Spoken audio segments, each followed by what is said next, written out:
may wonder why I'm calling myself the Honorary Austrian. It's mainly because I'm a Brit, which you can probably tell from my accent, and also because I live in Austria, courtesy of having married a beautiful Austrian lady some while ago.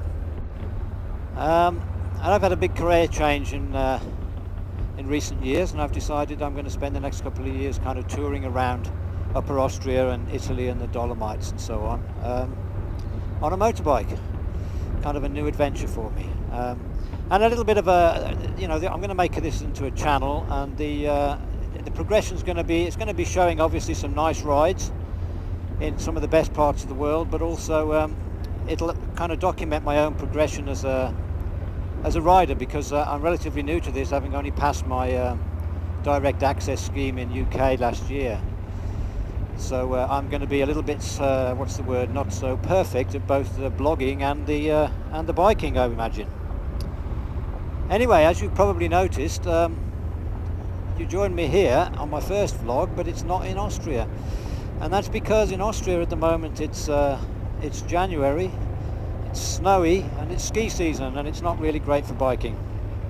So my wife and I have taken ourselves off to Gran Canaria for a week.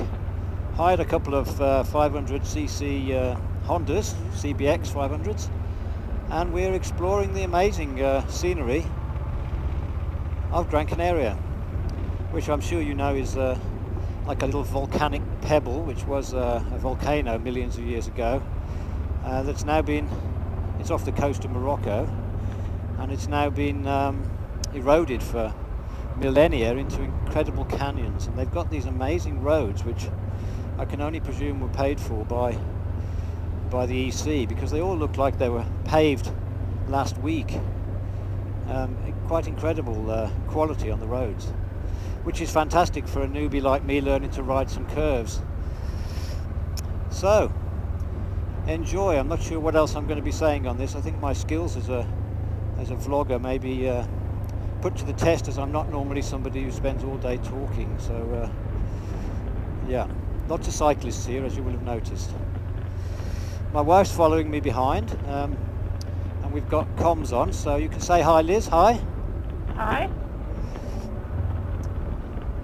And this is going to be a nice route today, ending up on a nice little restaurant up in the mountains, according to our research anyway.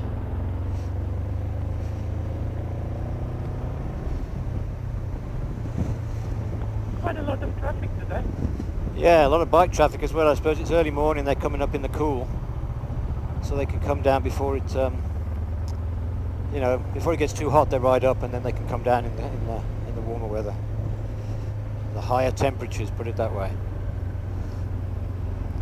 So yeah, as you can see, this is going to be an interesting level of practice for me on bends like this, which obviously I'm going to face lots of in Austria as well. So.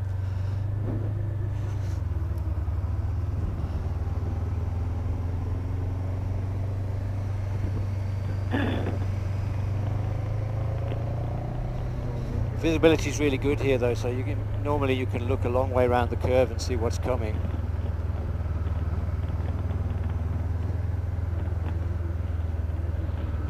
We did a ride yesterday, and a lot of the really high alpine stuff, the high mountain stuff, when it got higher, was a lot of blind turns going past rocky outcrops and so on, so you had no idea what was coming around the corner.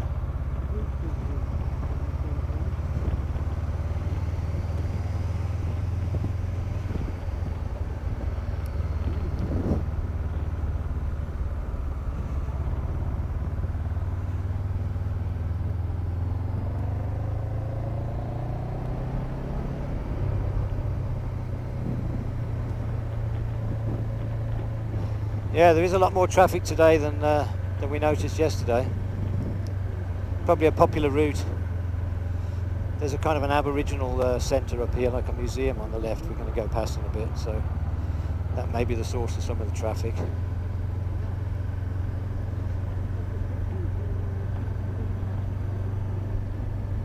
I'm a bit behind you, by the way. Okay, no worries.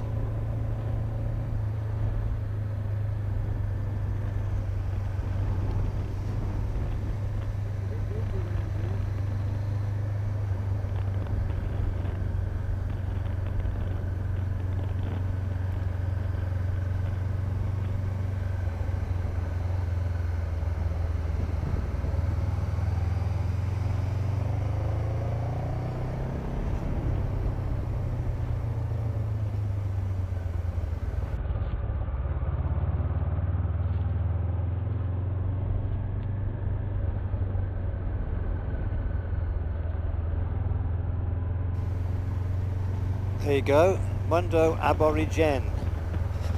Aborigene. Anyway, Aborigines. Which I think we may come up later in the car and have a look at.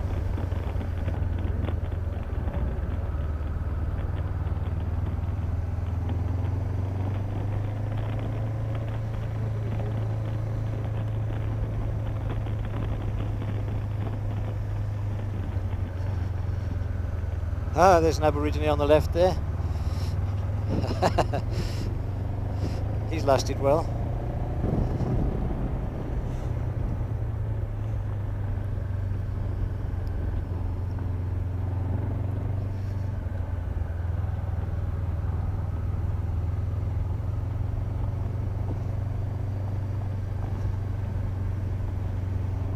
A bit of a glut of cars here.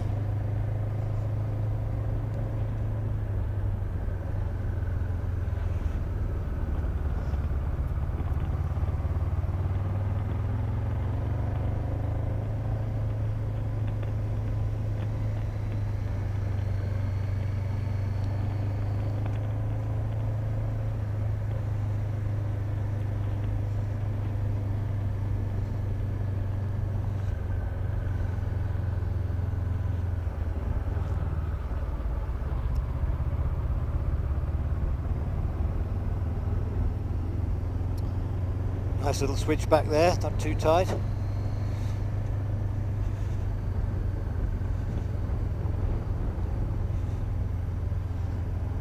Right, there's a pretty spectacular viewpoint off the top here. So Liz and I are going to take a look at this.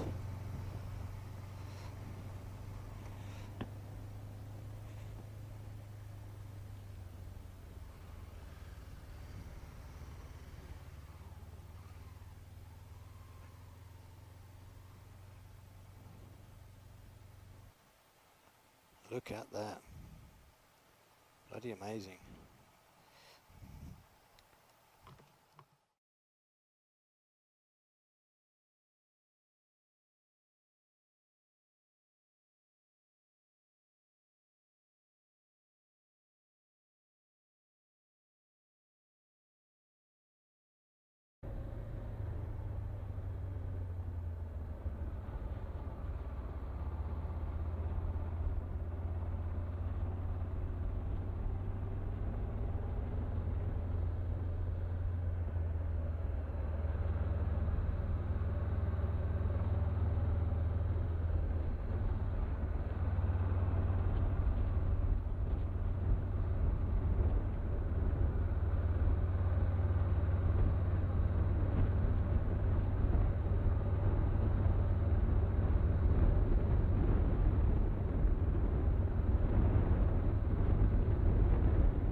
Okay, so I'm back on talking a bit. I turned the sound off coming down there because we were about those hairpins at the bottom, but it turned out they were a proverbial piece of piss, so nothing to worry about. When you haven't done these things before, it's quite easy to build them up in your mind into something that they're actually not. So, all good.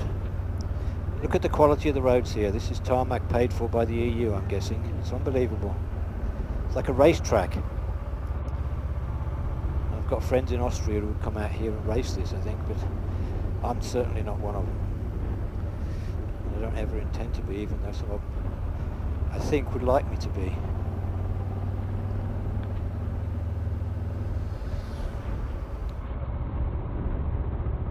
Oh, what a lovely way to spend the day. All the joys of cycling, all condensed much quicker, and none of the sweat, albeit with a bit of extra faff putting clothes on and helmets and all that sort of stuff. But once you're riding, I mean, it's not something you think about, you know. A little bit of an oasis down here on the left of palm trees. I'm guessing those have been planted for something. We'll see in a minute whether it's some sort of commercial concern.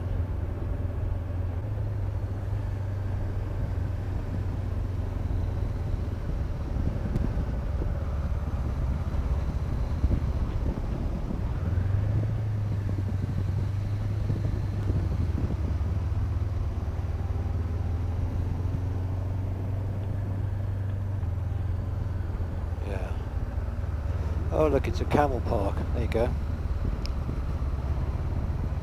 Canarian camel rides. So are you still with us back there, Liz? Yes, I'm good here. I'll let these bugs get round the corner a bit before I...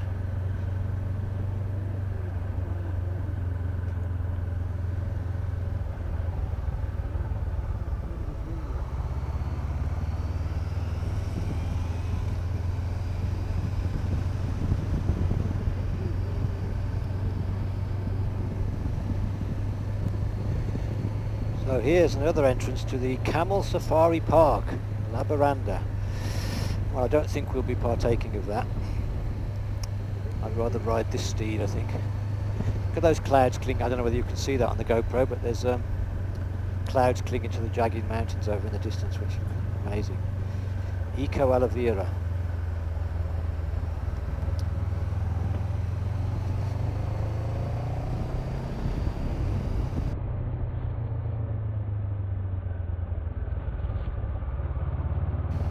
So this island's only actually about 50 to 60 kilometres across. It's roughly circular in shape. I guess belying its origination, or its origination, or its birth as a volcano all those years ago.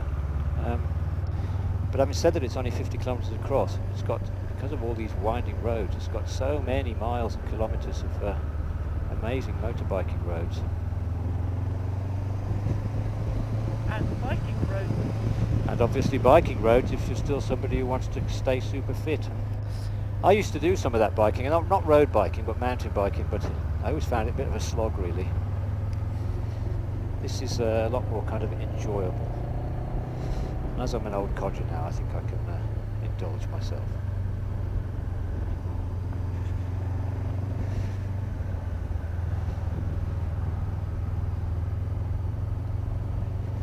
I have to say, these communication systems we're using, this is the Sena, I think it's the 20S, absolutely fantastic.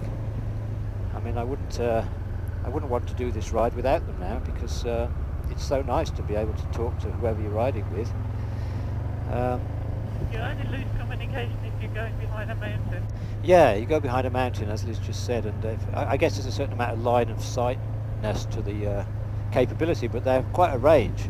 But actually, if you go around a mountain, you do lose it for a bit, yeah, which is not surprising.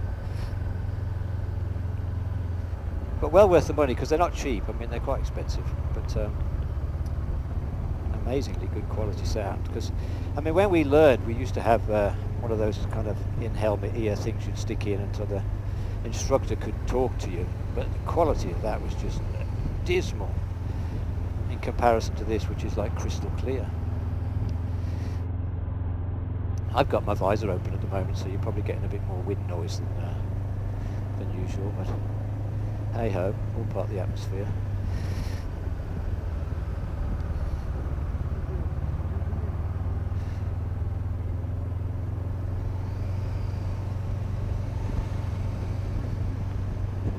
Look at that for a view.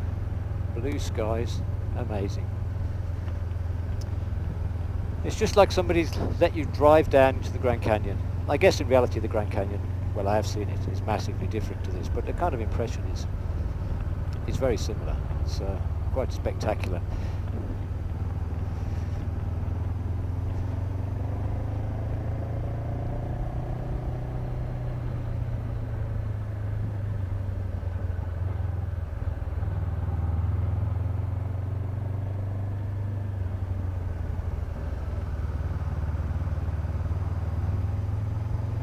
In terms of navigating routes on this island, it's really very easy because there's hardly any turn-offs.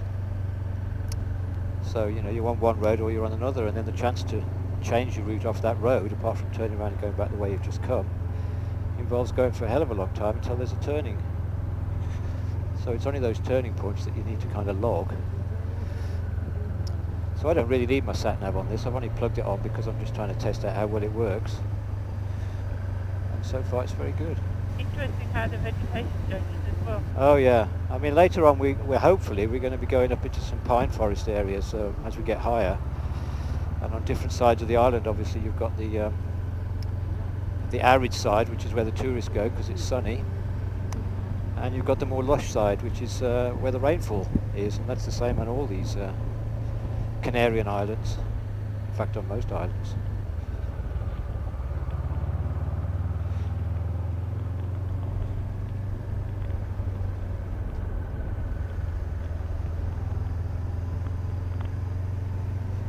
Amazing number of bikers here.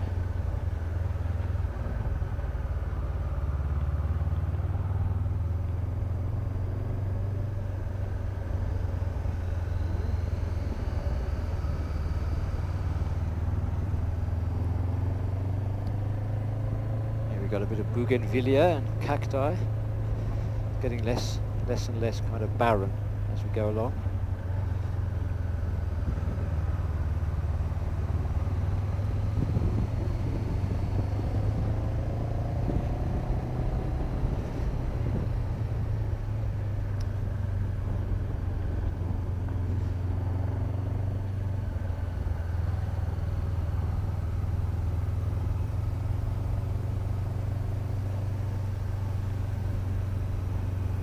Nice little village.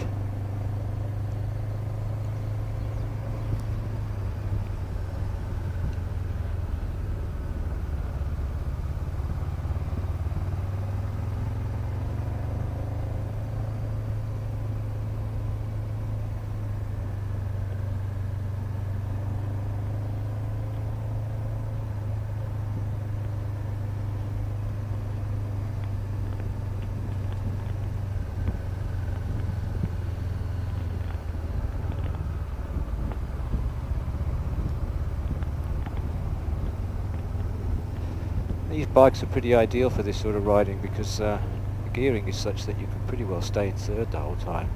I mean, occasionally like now, knock it down to second, but most of the time you can do everything in third, and there's enough kind of pull from the slow speeds in third up to as fast as you're going to want to go before you're into the next bend, you know. At least as fast as I'm going to want to go.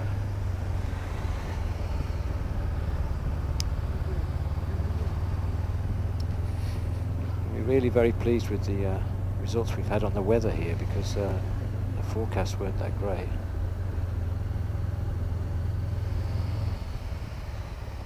And we're having absolutely bloody perfect weather, fantastic. Although we did get hammered with some wind yesterday and had to turn back. We went over to the west side of the island, and as we turned around a kind of a point to the more exposed position looking down on the coast, it was horrible. So we thought discretion was the better part of valor, and we turned around and came back. I think also these bikes at this at these sort of speeds, they're probably doing about, I don't know, about 80 kilometers to the gallon, or to the, whatever it is, 80 miles to the gallon. I get confused now I live in Austria with kilometres, miles, litres, all that stuff. Anyway, they do a lot, and it's a pretty big tank, so I think you've got like 300 or 400 miles in the tank.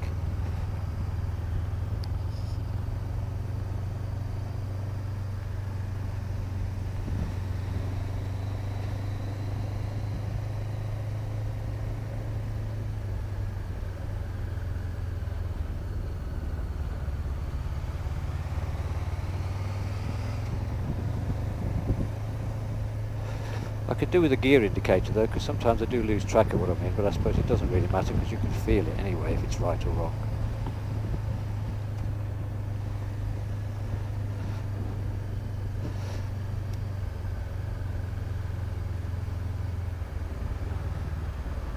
Lovely. You happy back there, Liz? Yes. You sometimes sound a bit quiet on the Oh yeah, I'm a mumbler. Okay.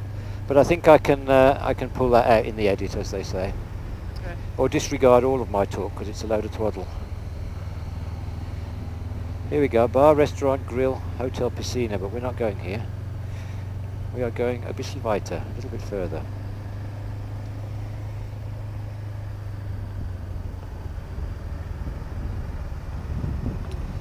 Looks nice though.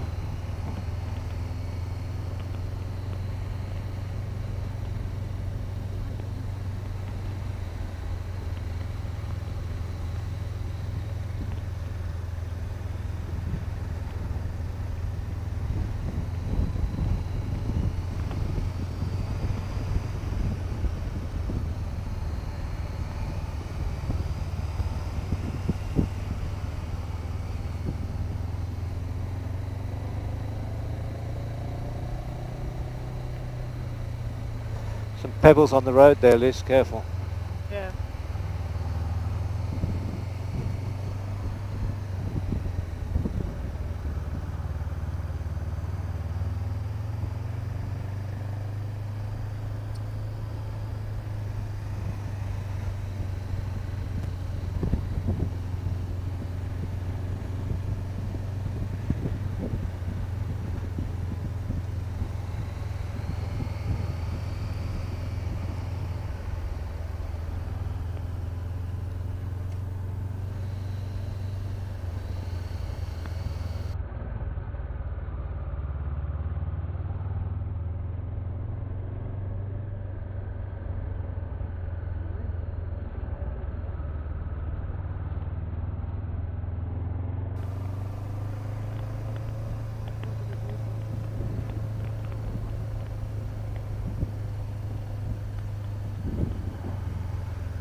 Some of these riders, they seem to wear clothes where you can see, it's like they're in the nude, you can see straight through the lycra.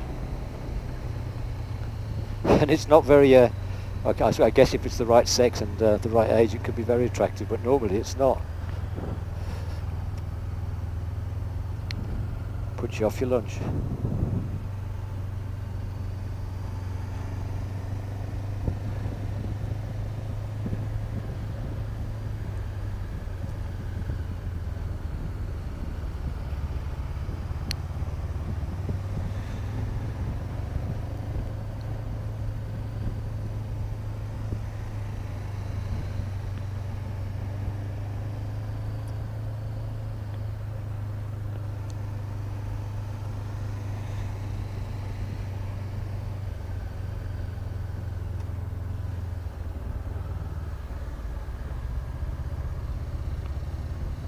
Car coming round there, Liz. Yeah.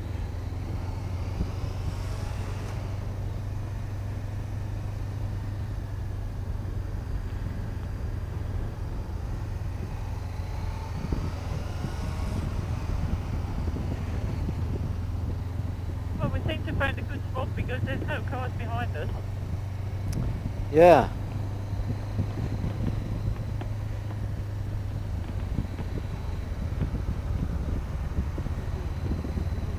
So much easier on a bike than in a car, isn't it? I mean, two cars meet on this and it's quite tight, really. Oh, that was a nice one.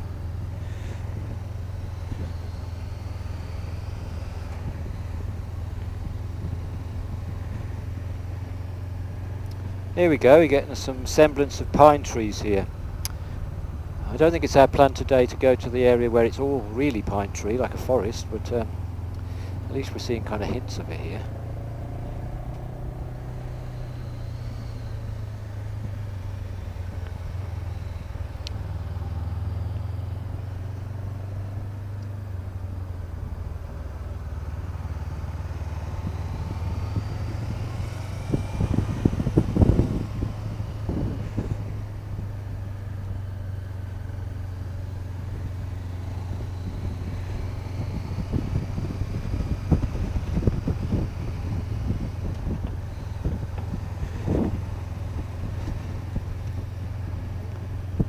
Gentle breeze up here. There's queues of cars in front. Yeah, I know.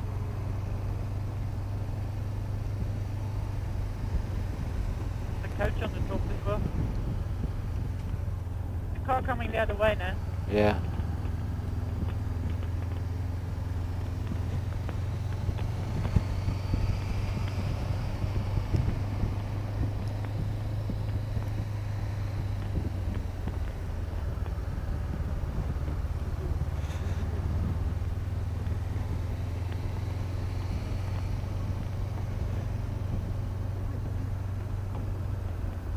Always have a stop if you want to. Yeah.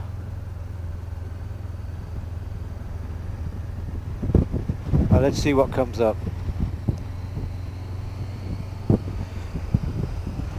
It's getting a bit breezy again. Yeah. Well, we're getting towards the top of this section. I know there's stuff a lot higher, but we're going to get some wind coming through.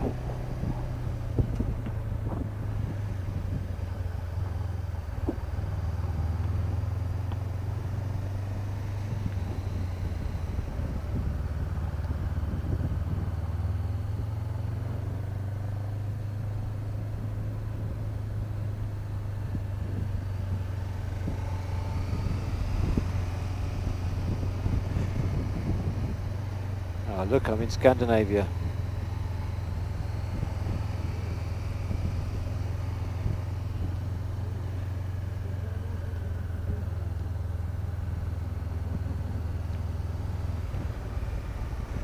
Yeah, we can make a little stop here, Liz.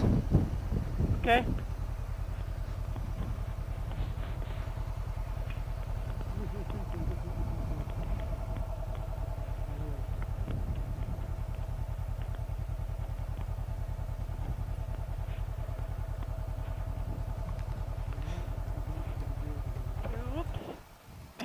That was a bit quick. We can have an ice cream.